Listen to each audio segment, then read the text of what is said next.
अपने धर्म के प्रति, इन ऊंचे विचारों के प्रति जागृति और जागरूकता होनी ही चाहिए हम सब में।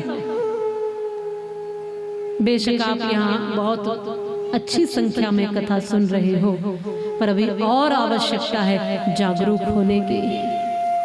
धन्यवाद के पात्र हैं आप कमेटी वाले, कवई के लोग, जो आपके माध्यम से यह कथा यहाँ सब लोगों तक पहुँच रही है और पूरी दुनिया तक यह कथा जा रही है, पूरी दुनिया तक।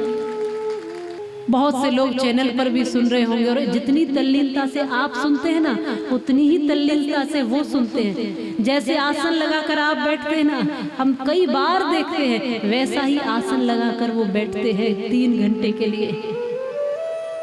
लगता है बस सामने कथा हो रही है। ये चैनल पर कथाएं जरूरी क्यों हैं? लोग पूछते हैं। जरूरी इसलिए है कि आप तक अच्छे विचार जिस भी माध्यम से पहुंचे, बस पहुंचने चाहिए। अरे वही विचार 10 लोगों तक पहुंचा रहे हैं या 10,000 तक पहुंचा रहे हैं, और वही विचार 10 लाख तक पहुंचेंगे, तो काम जल्दी होगा कि नहीं होगा? सनातन का, सनातन धर्म मजबूत होगा कि नहीं होगा?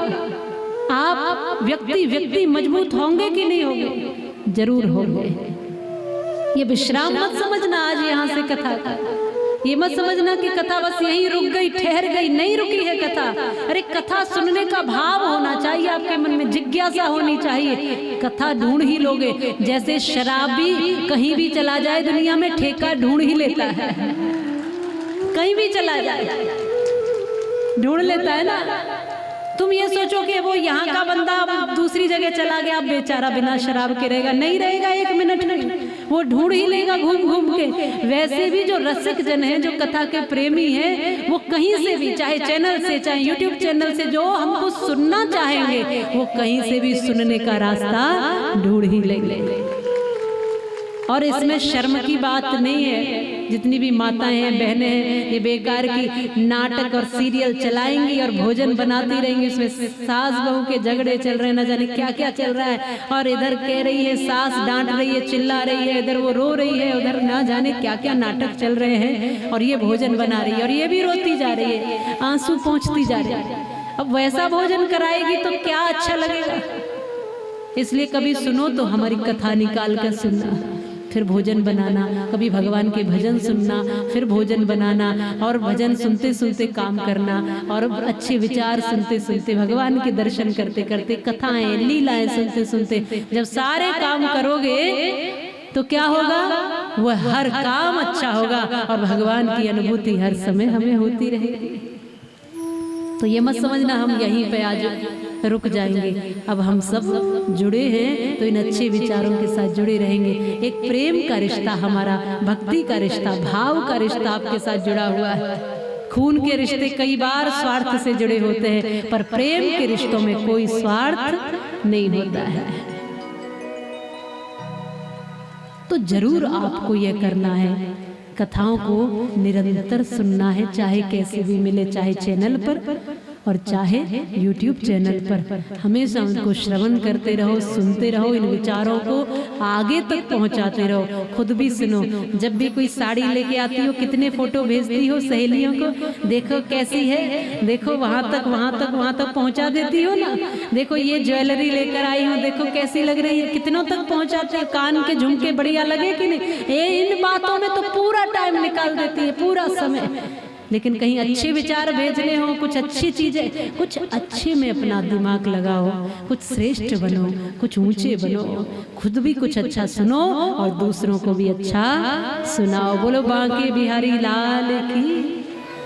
फिर फंसोगे नहीं, फिर गलत करोगे नहीं, फिर गलत में उलझोगे नहीं। आज यहाँ ऐसे ही उलझे हैं ये व्यसनों में पढ़ करके सभी जो यदुवंशी है, जो पौत्र इत्यादि भगवान के, इन्होंने जब ये पूछ लिया कि कौन होगा पुत्र या पुत्री इस स्त्री के, है तो वो पुरुष, है तो वो बालक, लेकिन उसको स्त्री बना करके नकली गर्भ लगा दिया है, परीक्षा लेना चाहा है, श्राप दे दिया, मूसल होगा लोहे का जो तुम सब यदुवंशियों का विनाश करेगा।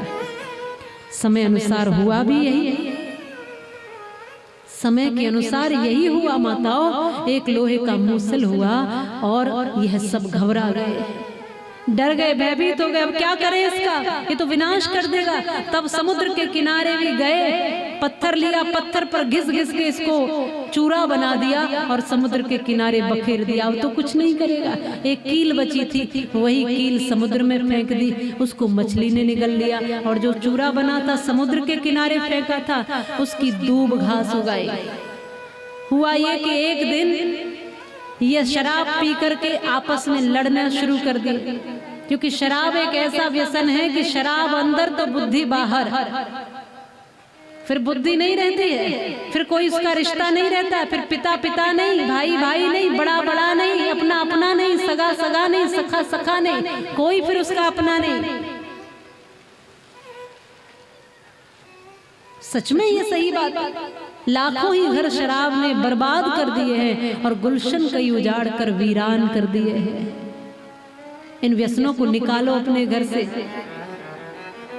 और कभी भी व्यसन तुम्हारे पास चल के नहीं आते, तुम उनके पास चल के जाते हो। कभी शराब की बोतल ठेके से उठकर नहीं आई थी तुम्हारे घर में, तुम ही गए थे उठाने के लिए। इन व्यसनों ने, इन बुरी आदतों ने तुमको नहीं पकड़ा, तुमने आदतों को पकड़ा हुआ, तुम छोड़ दो बस। लोग कहते हैं कि बीड़ी छूटती नहीं, शराब छूटती नहीं, सिगरेट छूटती नहीं। सिगरेट कैसे नहीं छूटती? बोले नहीं छूटती। एक दिन हमने भी सोचा कि देखें तो ये कैसे चिपकी है, तो हमने पकड़ा सिगरेट को और उठाया, पकड़ के छोड़ा तो वो छूट गई आराम से। पता चला कि इसने नहीं पकड़ा आपको, आपने इसको पकड़ा है, आपने बुराइयों को पकड़ा है। छोड़िए इनको, जीवन बनाइए ऊंचा और कुछ अच्छा, नहीं तो फिर पछतावे के अलावा, रोने के अलावा और कोई विकल्प नहीं बचता बाद में व्यक्ति के पास। घर फूंक देते हो आप, घर बर्बाद कर देते हो, रिश्ते बर्बाद कर देते हो इन व्यसनों के चलते हुए। ये आपस में ही लड़ने लगे, सब यदुवंशी आपस में ही सिर फोड़ने लगे, एक दूसरे को मारने लगे और लड़ते लड़ते उसी समुद्र के किनारे आए। वो तो दूब घास होगी थी जो इनके हाथ में लग रहा था, वो मार रहे थे तो वो घास ही उखाड़ उखाड़ कर मारने लगे। उसी ने तलवार का काम किया, क्योंकि संतों का श्राप था, एक दूसरे के हाथ से ये सभी मारे गए हैं इस व्यसन के कारण। एक व्यसन के चलते सब बर्बाद कर लिया है। समय बीतता चला गया। एक दिन अब भगवान का समय है अपने स्वधाम जाने का, तो भगवान जंगलों में बैठे हैं, एक पैर पर दूसरा पैर रखे हुए ध्यान अवस्था में आराम से बैठे। अब देवताओं ने कहा प्रभु स्वधाम आइए, अपने धाम आने का समय है। तब भगवान के पैर का जो पदम है वो चमक रहा है। हुआ ये कि जो मछली ने कील जो निकली थी उसको बहेलिये ने निकाला, पेट चीरा उसका तो उसमें वो कील निकली। इसने कहा ये तो बहुत बढ़िया नुकीली है, इसको अपने तीर पर लगा लेता हूँ, शिकार अच्छा होगा। तीर पर लगा लिया, शिकार करने जंगल गया। जंगल में भगवान बैठे थे अपने ध्यान में, वही श्राप माध्यम बना कि सब यदुवंशियों का विनाश होगा, खत्म हो जाएंगे, समाप्त हो जाएंगे। तो भगवान भी यदुवंश में ही आए थे, तो ये भी निमित्त ही बने। तो बहेलिये ने, उस शिकारी ने वही तीर निकाला जिस पर वो श्राप वाली जो कील थी वो बची थी, और वही तीर निकाल करके चलाया। सोचा जो पदम चमक रहा था, इस बहेलिये ने सोचा कोई जंगली जीव जंतु की आंख होगी, कुछ जीव होगा।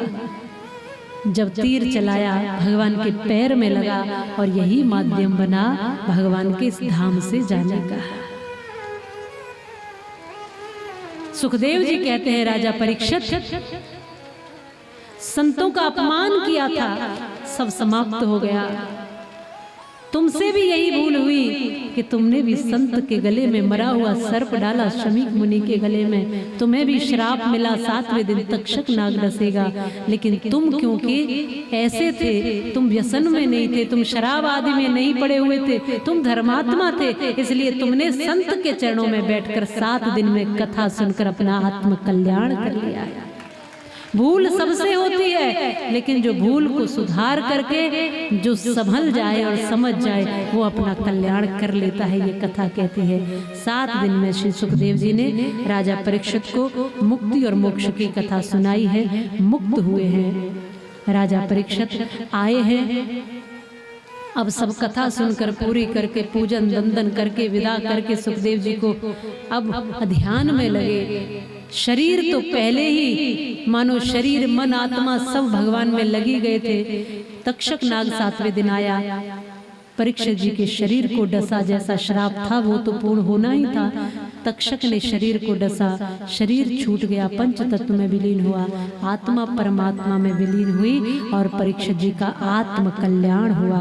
बोलिए परीक्षित जी महाराज की, श्री सुखदेव जी महाराज की।